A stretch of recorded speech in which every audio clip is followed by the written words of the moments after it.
But I'd like to go back and reflect just a moment on the woman who spoke to Bernie Sanders, because she represents something about Iowa and New Hampshire and America that we very rarely see. The one-on-one, the person confronted by the reality of life on the margin. And there are millions of people in this country for whom a large part of life is like staring at a showroom window.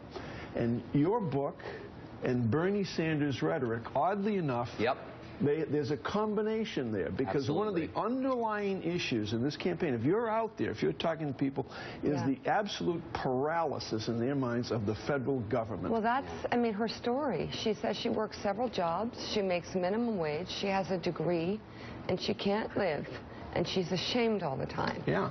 You know, the frustration and anger out there on the left and on the right are interestingly parallel. And that could have, you could see, I mean, what's driving the Donald Trump phenomenon and even the Ted Cruz phenomenon to a certain example isn't that dissimilar from what's driving the Bernie Sanders phenomenon. People who feel displaced, whether it's whether you want to blame immigration or whether you want to blame corporations, globalization, whatever. Right. So, and her story, if you continue, it's similar to the woman that Sanders married years ago, who worked as a bank teller and a cashier and raised 3 children poor.